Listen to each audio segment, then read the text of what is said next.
So you want to write in the science fiction and fantasy genre. That's great.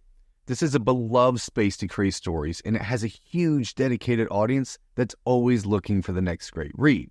But how do you do it? How do you construct a story in these worlds that's compelling and fun to read and become something that readers will pass on to their friends? First, you have to understand that science fiction and fantasy is about the world, the setting, the reality that your story is going to be told in. It's not actually what your story is about. So a story grid, we look at genre in this 5-category system we call the genre 5-leaf clover. Now, I have a whole video on this, so I'm not going to go into it. That's down in the description. But we're going to look at 2 particular leaves of the 5-leaf genre clover. The first one is the content genre, and this is what most people think of when they're talking about genre. This is where we look at love stories, or action stories, or thrillers, or crime stories, or society stories. This is what your story is actually about, the value at stake in your story. So this is where we're moving from love to hate, or life to death, or tyranny to freedom. It's what your story is actually about. And the reality genre is where we're talking about science fiction and fantasy, because the truth is, you can really tell any kind of story inside of a science fiction or fantasy world. You can have a crime story, or a love story, or an action story, or whatever you want to tell. We're talking particularly about the world and the setting that we're going to tell that story in. So we're talking about the reality of your story, not necessarily what your story is about. And I'm going to come back to that in just a minute. But when we're looking at the reality genre, and we're looking specifically at science fiction and fantasy, I've got a rule of thumb for you that will help you kind of break these 2 pieces apart and look at them independently. So in fantasy, only special people can use the magic. In Lord of the Rings, only wizards can do certain magic, and elves can do other magic, and so on. So in fantasy, it's all about these special group of people. They're the ones that are able to do the magic. And then in science fiction, it's all about anyone can use the magic as long as they know how. So in Leviathan Wakes, it's focused on advanced technology that anyone can use, just like anyone can use technology in our actual real world. Now, of course, there's also mixes of these, the most famous being Star Wars, where you have technology that anyone can use, like spaceships and lightsabers, but then you also have a certain kind of magic, the Force, that only special people can use, and certain ones are stronger in it than other people. So I'd like to separate these into these 2 categories because it kind of helps us keep track of what we're doing in our world, because this matters in your story. And we're going to get to why that is in just a minute. But you have to think about, this is an important distinction. Is the magic or technology, because it's kind of the same thing when we're talking about stuff that doesn't exist, is the magic or technology something that anybody can use? They just have to learn how? Or is the magic and technology something that only a special group of people can use because of who they are? You're going to tell 2 different types of stories depending on which one you pick. You have to understand that the setting of your book really matters to the actual story of the book. You can't just take any story and throw it into a science fiction world and it's automatically going to work, because the setting almost acts as like its own character. It puts constraints on what you can and can't do inside of this world. It's usually a force of antagonism. It's blocking the protagonist from getting their object of desire. It can highlight and diminish aspects of your story. Who you give power to and why is extremely important. And who owns the power, who's subject to the power, who wants the power. Like, these are all really important things. And so you have to consider, when you're building the world of your story, how that's going to interact with the characters and the theme and everything else in your story. So when you're planning out the world, the setting that you're going to tell your story in, a really good place to start is this idea of order, chaos, and complexity. So order is when we know what's going to happen next. Everything is acting exactly as it should. Nothing new comes in and messes it up. So when something is overly ordered, we always know what's going to happen next. Everybody feels safe. Everybody feels like they know the next thing that's going to happen. Now, chaos is obviously the opposite. Nothing is predictable. We have no idea what is coming next. At any time, something can come in and mess everything up. Now, complexity is the marriage of the two. Now, a lot of times when people start talking about complexity, they're actually talking about something being complicated, and complex is two very different things. So let me just go over those really quick.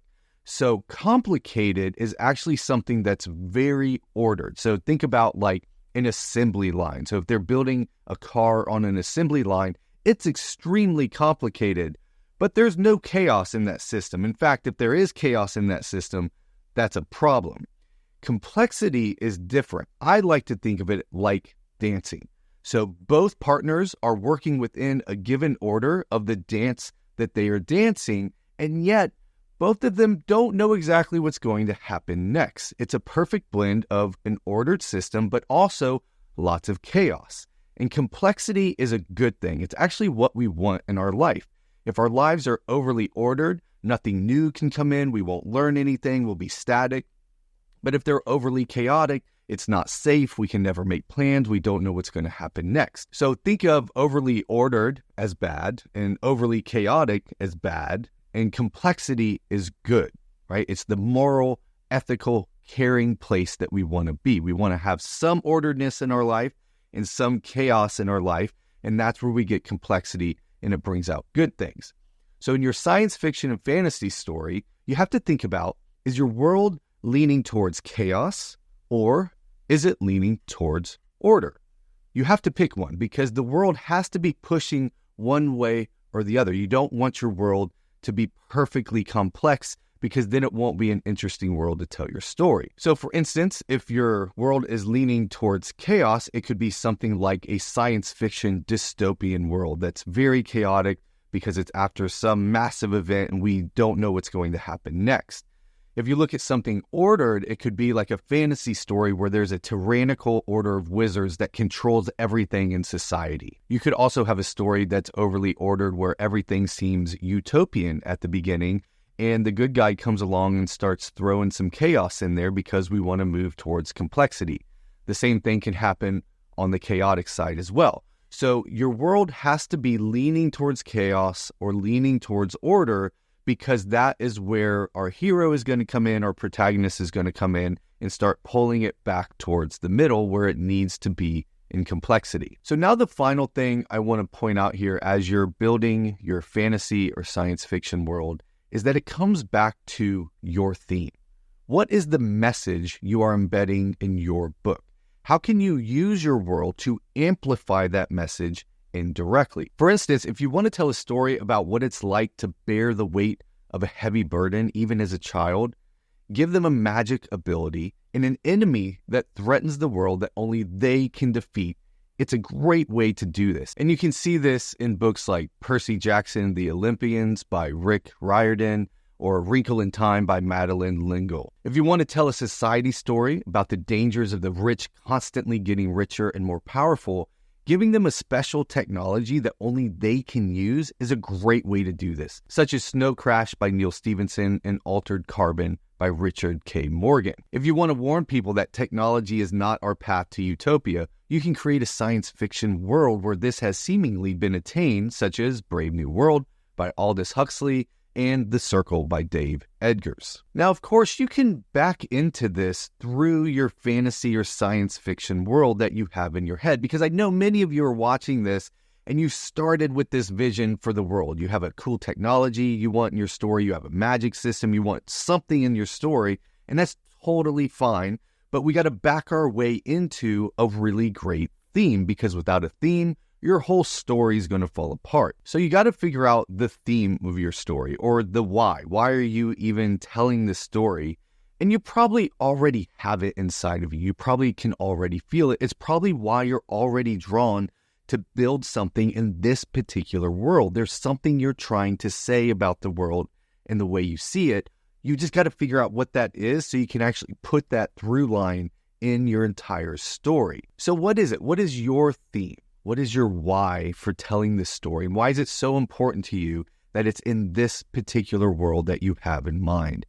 If you can find that, everything in your story, from character development to your science fiction or fantasy world, to what scenes are in your story, to what genre your story is, all gets a lot easier if you can figure out your theme. And as always, at StoryGrid, we recommend find your masterworks. What are those books that you have loved, that you've been inspired by? Pull down those science fiction books, those fantasy books that you absolutely love, and don't just reread them, but study them. Look at them closely.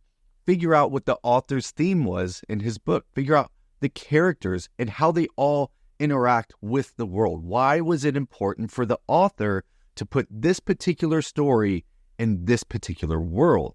That's an important part of this whole thing, because the world, again, interacts with the story. So you have to think about how all of it interacts together. So go back to your masterwork. Study how the authors that have already created great books in science fictions and fantasy worlds, how they did it and how it impacts the entire story, and use that as a way to learn and to be inspired by these stories that have come before. So the biggest thing to remember is that the science fiction or fantasy part of your story is not what your story is actually about. It's the setting, it's the world, it's the reality of your story, and you've got to build something that allows you to tell a really great story. So spend some time thinking of how your story interacts with the world that you're creating. And as I mentioned, your theme is a huge part of telling a great science fiction and fantasy story. So if you're stuck on that, I have a great video to get you started thinking about your theme. And we actually look at some fantasy and science fiction authors in this video, and that's going to pop up on your screen shortly. Now, if you're wondering who I am, my name is Tim Grahl. I'm the CEO of StoryGrid. I'm the author of Your First 1,000 Copies, The Threshing, and Running Down a Dream. My partner, Shawn Coyne, is the creator and founder of StoryGrid, and everything we teach here on this channel and at our website and in our trainings is all based on his 30 years of writing and editing experience. If you want to learn more about what we do and take advantage of all of the free resources we have available, go to storygrid.com, check that out, sign up for the newsletter. That's where we always send out the latest and greatest stuff. And of course, make sure you click to subscribe, like this video, hit that bell so you get notified of everything that we do in the future. But as always, thanks for being a writer. Thanks for being a part of our community here at StoryGrid, and I'll see you next time.